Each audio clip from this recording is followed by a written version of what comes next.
would be terrible. And just imagine, that could happen at any time, you know? Something else pretty interesting. Just, they've been putting googly eyes. Someone has been putting googly eyes on, like, statues and shit all over the country. Are you serious? Yes. Jesus. Which I kind of like, because it reminds me of back a few years ago when there were those weird metal, like, pillars that were being, constructed in, like, the random parts of the desert. And it was art. It turned out to be art, but everyone's like, is it aliens? Is it aliens? Right. Could it be? Could you imagine if that wasn't aliens, but the googly eyes was? Oh my God.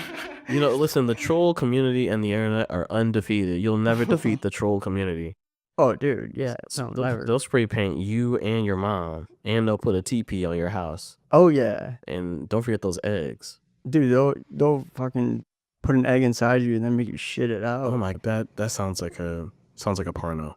It probably is. It's a XXX film. Dude, could you imagine that? You take a hard-boiled egg, you eat it, and then within about 10 seconds, you're able to just plop it right out. Sir? Sir. I mean, I'm just saying, that'd be a talent. There is a talent. Well, you know who can do that? Who? 2 people. David Blaine. David Blaine, okay. And Casper the Ghost. True. Shout out to Casper. Dude, Casper was a legend. Oh, for sure. I mean, he could eat anything and not actually eat it. And a poor guy. Yeah. I was so hungry. I don't think he has the organs. All right, let me ask you this, since we're speaking on ghosts, because you spoke about a book called the Kybalion. Yes, the Kybalion. Okay. Now, you know more about the Kybalion than anyone I know. Now, I know about the Kybalion because you just find things on the internet sometimes, like after certain algorithms and whatnot. And then I found the Kybalion, like the audiobook on YouTube. Yeah. And then I also find videos, where it talks about like things from the Kybalion. Yeah. I've never listened to the full Kybalion. Oh man, I listen to that thing at least once a year. Yeah, see, I've never listened to it. Sometimes twice a year. Now, what I think of when I think of this is, for those of you that probably most of you don't know, the Kybalion is... The Kybalion it's basically a set of principles. It's based in something called hermeneutics. So it's a bunch of hermeneutic principles. Essentially, it's a little bit further than a philosophy, if you will. But it's a book, and it goes over kind of some of the ways things work, like in like huge, like widescreen. Like if you were to zoom out of the Earth, like go on Google Earth and zoom out of the Earth. That's kind of what the Kybalion does. It's like, okay, look at this continent. Okay, look at this body of water. Okay, look at this over here. So it's pointing at certain things, and it's giving you a perspective a little bit more beyond human comprehension. Everybody's not ready for the Kybalion, Well, what was the word you just used? Instead, you said it's beyond philosophy. Yeah, it's a little bit beyond philosophy. What's it called? You said it started with an H. It's hermeneutics. The concepts comes from some guy named Hermes Trismegistus. But what that means is... Fucking great name. They call him thrice great. So thrice means 3. So that's where this stuff is based. It's based from somebody named Hermes. Not to be confused with the Greek god, but that's also an association of that same name. But that's the Greek version. The Greek has these, they like to steal things. So okay, I'm happy you said that. So when they refer to Hermes in the Kybalion, are they referring to, like, I'm not saying like the Greek version of the god, but they're referring to that god, correct? Yeah. So kind of like, have you ever played God of War? Ooh, yeah, God of War. God of War. So you know how that's kind of like, what is that version of mythology called? Norse? That's Norse mythology. Yeah, basically, yeah, Norse. So would the Kybalion, now where does that come from? The Kybalion predates a lot of religions. I would argue that the Kybalion, what it does, it kind of gives you, it's almost like a Cliff Notes version of all the things you're seeing. So it's basically, it takes all the religions and kind of explains how the religions operate. Well, when you go to church, there's this principle called the law of rhythm. And basically what it means is that everything flows, everything is moving, everything vibrates. When you go to church, at least black churches had these choirs, and they usually do this sing song. Well, everybody's in unison and everybody's dancing, and they don't even know that they're in rhythm. They're moving around. They're all in unison. It's kind of like Bluetooth. It's every white person's dream to go to a black church. Just so you know. I did not know this. We want to get down. We want to dance. You're free to come every Sunday with me, JROD. Because otherwise it's just, and then it's so just, oh God. Yeah, I feel like white churches kind of remind me of Catholic churches. Catholic churches, I feel like, are a little more melodramatic. Catholic churches are the worst, I would say. Yeah, I mean, not to offend anybody, but so that's what the Kybalion is made of. It's made of a bunch of principles. There's another principle called the principle of polarity, which means essentially that as above, so below. Everything that you see below. So think of a tree, right? A tree, as wide as it spreads. It could be an oak tree, it could be a pine tree. It's as deep as wide as it spreads above the surface. That's how deep the roots are as well. Well, okay. Yeah, so that's a deeper one. But what it really means, there's so many different translations you can use. Think of a big corporation. Okay. Right? Think of a big corporation. Cool. As big as the corporation is on the outside, that's how big it actually is on the inside. Now, I'm sure you've heard of Doctor Who and this little police telephone box he uses. That's actually hilarious. I've never heard. Oh my God. Everyone needs to watch Doctor Who the first couple seasons. Thank you. Oh, okay. It's a TV show. Yeah, it's a TV show. Scratch. Johnny, it's okay. It's in the UK, so we'll give you a pass. Okay, thank you. You've probably been hanging out with those Southerners. Going for a ride on my big green tractor. I'll only be watching Yellowstone. Okay. Oh, Jesus. So that's essentially what the Kybalion, and the Kybalion is filled with so many different understandings. Most people can't really understand the Kybalion. So because they can't understand it, I died. But because they can't understand it, the idea is that it kind of flies right over their head. Right. So because it flies over their head, it doesn't give people an opportunity to really be able to break it down and understand it.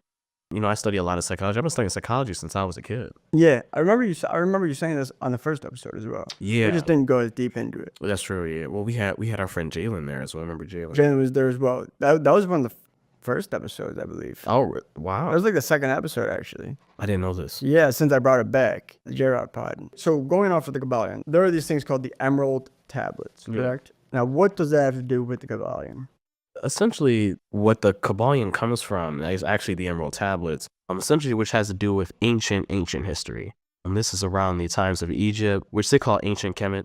This is around the times of, they call them Egyptian mythology, but some may argue that these are actually real beings that walk the earth. You got Horus, right? All those different characters. Obviously you got the Ankh. I'm sure you've seen that. It's kind of like a crucifix. Yeah, the Ankh. You talking about Trump? Ankh.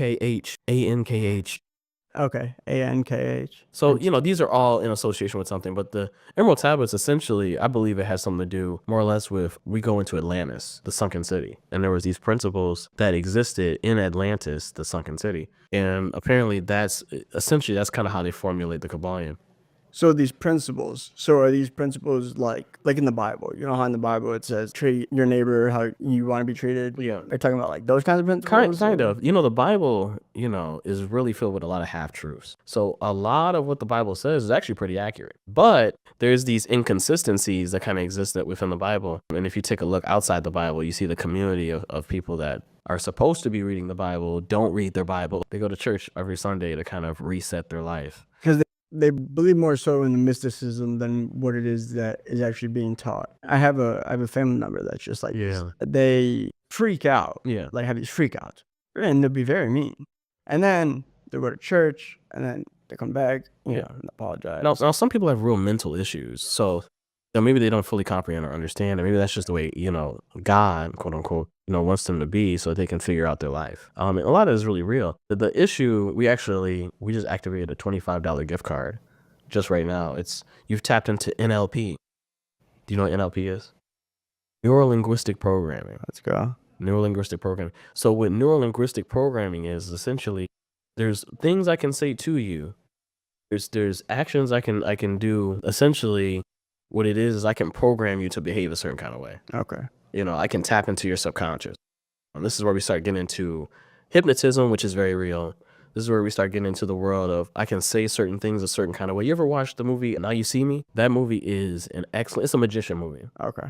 So it's a movie about a couple people that do a lot of sleight of hand tricks, and they kind of like there's some of the things that aren't really realistic, so they can kind of hypnotize you like right now. Okay, you can hear the sound of my voice. Okay, now you're going to go to sleep in 35 seconds. Okay, I'm going to count 1. Isn't there a scale to hypnotism as well? It is. Hypnotism is more like you're more susceptible at a certain level because they try to in certain rooms. I've heard about that as well. You are right on the dot.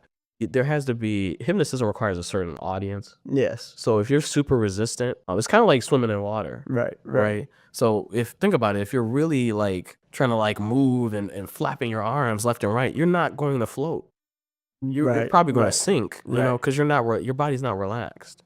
Most people, they can essentially just float on the water if they just relax. Yes. So that's kind of the same concept, is that if you're super resistant, or if you're very defensive, you know, hypnotism won't work as well on you compared to somebody that's more open, somebody that seems more calm, you know. So those are two different people. I feel like the term hypnotism, you can use it in two different ways. Yeah. And I could be wrong, but with what you're trying to say is the hypnotism would be good, correct? Yeah, the hypnotism. It's not like they're swinging a clock in front of you and then they're gonna have you go do a monkey dance. That's, once again, that's some like exaggerated stuff. But Right. there's a lot of theories on that stuff, that stuff actually works.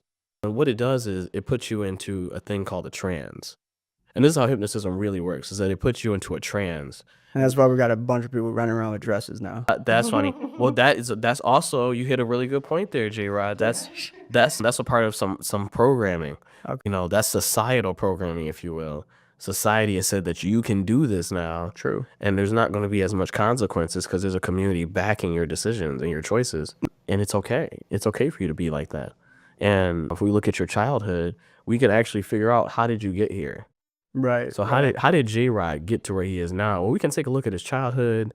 We can take a look at his parents, because they're, you know, they say your mother is actually the first person you see when you get out of the I can tell you how I got here right now. I fucking fucked up for a while and then started getting my shit together, and now I got this little studio. Man, that's the wrong question. Oops, I meant to say wrong answer. That's the wrong answer, JROD. How you got here is through a UFO crashing in Arizona. True. Yeah. So How did you know? I'm telling you. How did you know this is actually not a studio and a real UFO pod? Well, if we turn the camera around, we can actually see the entire pit crew right behind us. And this is actually just one big ass aircraft hangar. Yeah, and this is all a part of an illusion. And the people that are walking around outside of this little pod area, they're aliens, but they just look like Mexicans. JROD, that was racist. No, no, literally, this entire floor is Mexicans. No, how could you say that? You know what? And you know what? You know what? I'm Mexican. You're racist. Damn.